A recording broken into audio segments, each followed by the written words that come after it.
Du magst ja in einigen recht haben. Aber das Verhalten der Brandners ist verantwortungslos. Sie hätten Nico sofort nach Hause schicken müssen.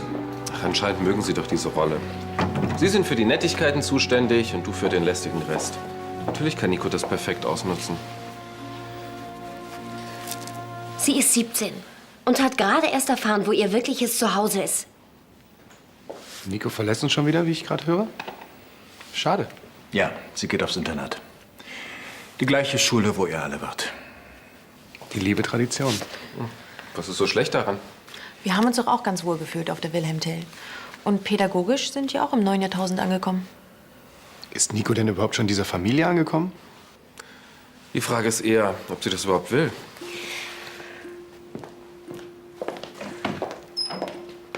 Wir sehen uns später.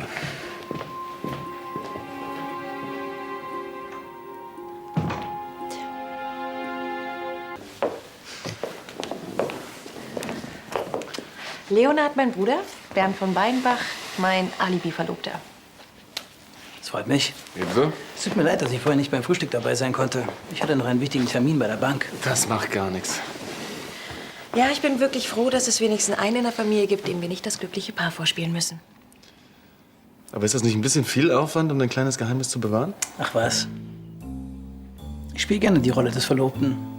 Das ist mir eine Ehre. Aber jeden Tag vor Johannes Tisch und Bett zu teilen, ist doch bestimmt auch nicht immer ganz einfach, oder? Das ist kein Problem für uns, oder? Naja, ihr habt euch bestimmt noch eine ganze Menge zu erzählen.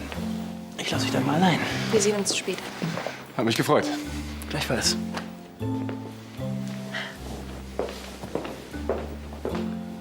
Das heißt doch immer, dass ein Partner auch ein guter Freund sein soll. Streichen wir das auch und es kommt hin.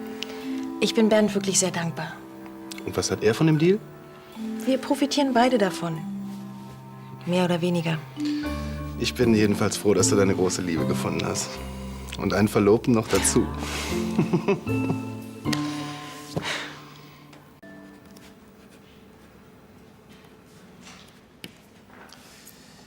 So, würden Sie dann bitte Ihre Stifte weglegen? Ich werde die Arbeit einsammeln.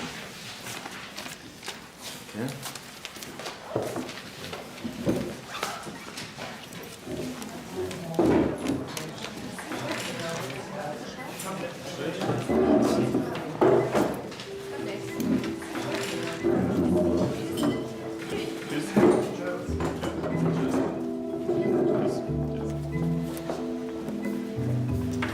Tschüss. Ich wusste gar nicht, dass du heute bei mir Klausur schreibst. Ich auch nicht, aber umso besser. Ich hatte eigentlich mit Dr. Degner gerechnet. Tja, ich musste kurzfristig einspringen. Die Bandscheibe. Oh, das passiert bei euch Schreibtischtätern ja öfter. Und sonst alles in Ordnung? Klar, wieso? Naja, gestern Abend ist ein bisschen spät geworden. Und dann noch der Wein. Ich bin fit. Und du? Wie sehe ich denn aus?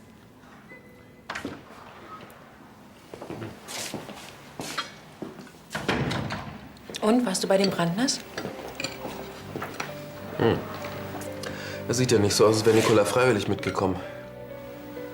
Ich fürchte, sie muss einfach lernen, was es heißt, eine Lahnstein zu sein. Nico hatte einen Kreislaufkollaps. Was? Es war ihr Ernst mit dem Hungerstreik. Also ich glaube, sie simuliert. Das kann doch gar nicht sein, dass ein paar Tage ohne Essen so einen Effekt haben, oder? Sie hat nichts getrunken. Sie war also völlig dehydriert und ist zusammengebrochen. Was hat sie denn gesagt? Ich habe nicht mit Nico gesprochen. Herr Brandner hat mich nicht zu ihr gelassen. Wie bitte? Er hat mir schwere Vorwürfe gemacht. Und ich fürchte zu Recht. Also, ich finde das Abstraktionsprinzip wahnsinnig interessant.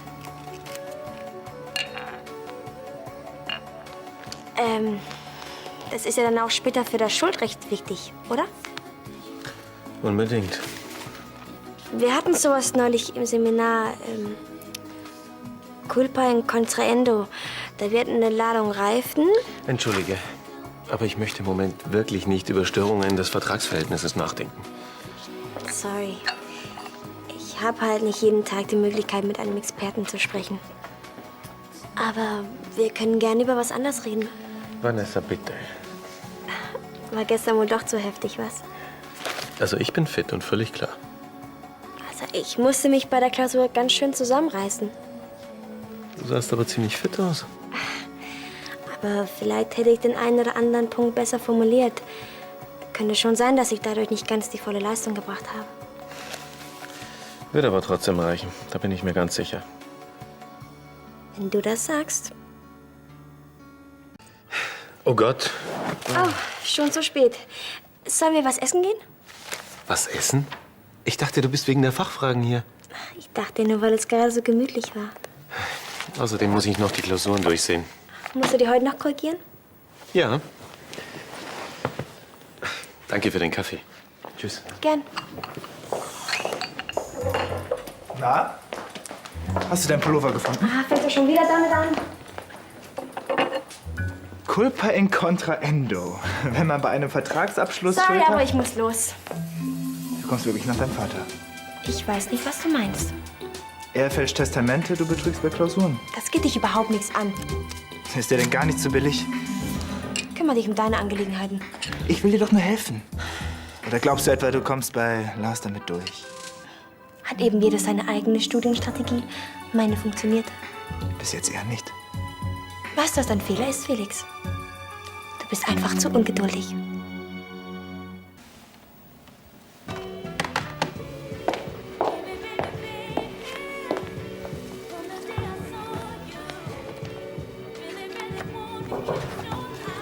Ich wollte nicht stören, aber ich habe von draußen noch Licht gesehen. Ach, du störst doch nicht. Komm rein. Leonard.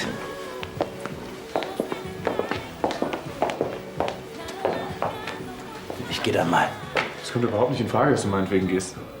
Ach, ich habe noch jede Menge Geschäftsunterlagen durchzusehen. Ich gehe dann mal auf mein Zimmer. Bis später, Liebling. Habe ich mir nicht einen Traummann geangelt? Ja, Bernd scheint wirklich ganz in Ordnung zu sein. Aber erzähl mir doch lieber von deiner neuen Eroberung.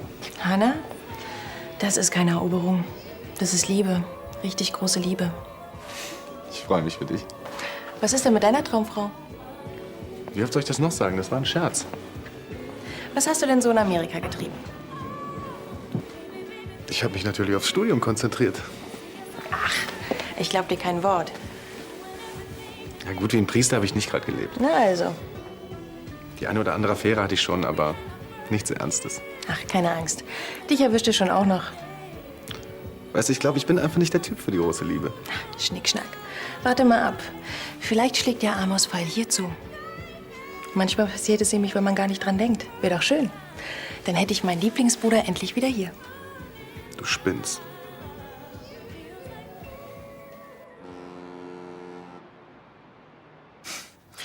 Meine lieben Studenten, das weiß sogar meine Kanzleihilfe. Moin. Alles klar? Bei mir schon. Ich habe gestern noch bis 1:30 Klausuren korrigiert. Und? Wie sind die so? Falls du wissen willst, wie Vanessa so abgeschnitten hat. Soweit bin ich noch nicht. Schade. Dann muss ich dich wohl erst gar nicht fragen, ob du mir unten in der Eisdiele hilfst. Ich muss nämlich noch klar Schiff machen. Robin kommt heute aus London zurück. Oh, tut mir leid, ich muss nachher noch in die Uni. Aber die Klausuren siehst du vorher noch durch, oder? Felix, was ist mit dir los? Willst du der neue Bossi werden? Quatsch. Ich will einfach nur wissen, wie sich meine Mitstudenten so machen. Ja, und da interessiert dich vor allem, wie sich eine ganz bestimmte Mitstudentin so macht, hm? Ich will auf keinen Fall, dass du bei Vanessa beide Augen zudrückst. Wie kommst du denn darauf? Ja, denkst du etwa, Vanessa ist hier zufällig aufgekreuzt? Willst du damit andeuten, dass ich sie als Typ gar nicht interessiere? Schon klar, Lars, du bist unwiderstehlich. Aber wenn Vanessa einen auf nett macht, dann hat sie immer irgendwas vor. Antrag wegen Befangenheit abgelehnt. Sie ist doch deine Ex, oder? Ja, ich will ja nur nicht, dass du denselben Fehler machst wie ich. Mach dir um mich keine Sorgen. Also ich verstehe nicht, dass ihr immer büffeln müsst. Wenn man sich die Zeit richtig einteilt. Ciao. Ciao.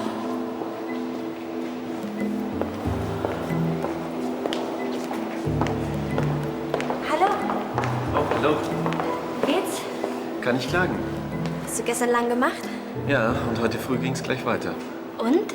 Hast du meine Klausur auch schon korrigiert? Nein, aber schon mal einen Blick drauf geworfen. Und? Oh je, man merkt die Fete vom Vorabend.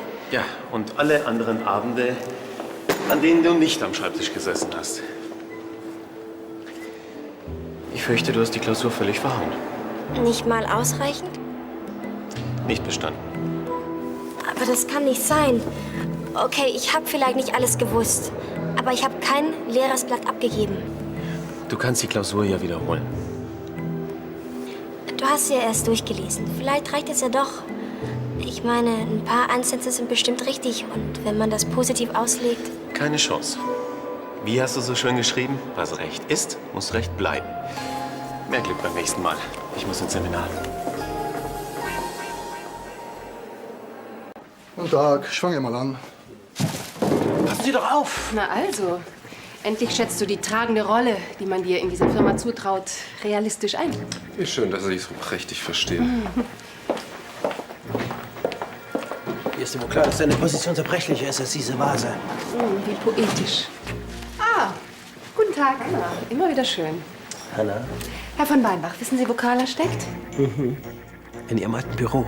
Danke. Und glaubst du jetzt, ich gebe auf? Lass mich raten. Ja.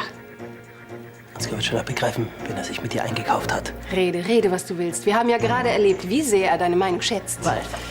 Bald bin ich wieder Geschäftsführer bei Weinbach Media. Dein Job ist es, nachzurechnen, ob der Buchhaltung nicht versehentlich ein Komma verrutscht ist. Du bist sozusagen ein Rechner, ein etwas sperriger Taschenrechner. Du wirst schon noch sehen, wie sperrig ich sein kann. Ich bin gespannt. Hier, nimm auch eins. Sauer macht lustig.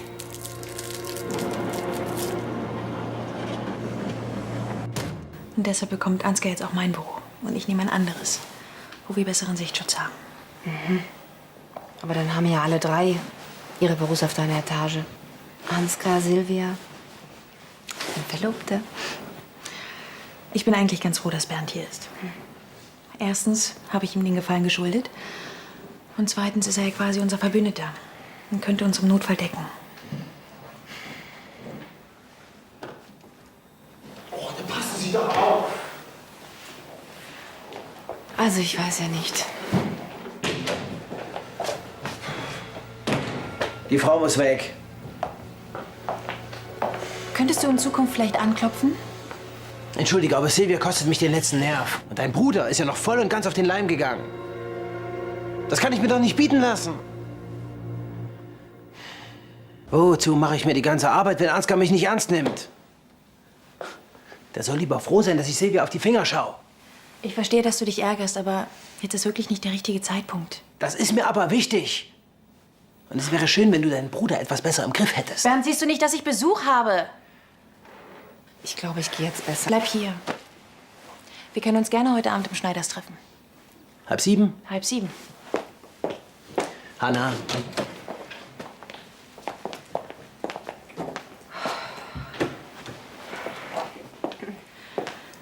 So, jetzt sind wir endlich ungestört.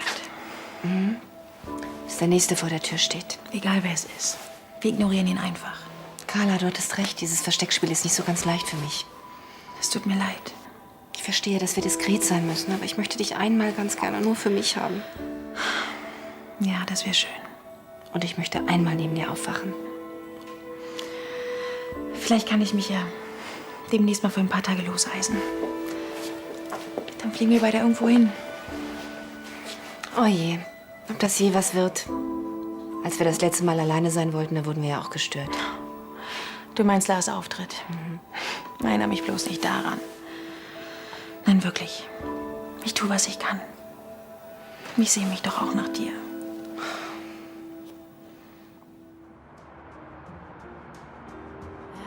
Wie clever. Darauf wäre ich nie gekommen. Da hat der Staatsanwalt bestimmt blöd geguckt. Ja. Oh, wir haben schon 6:30. Wir haben ja Stunden verquatscht. Ich habe auch nicht gemerkt, wie schnell die Zeit vergeht.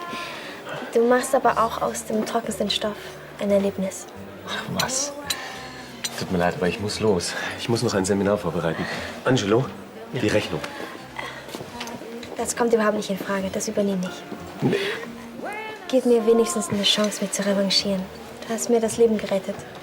Ohne dich hätte ich den Stoff nie begriffen. Das war mir ein Vergnügen.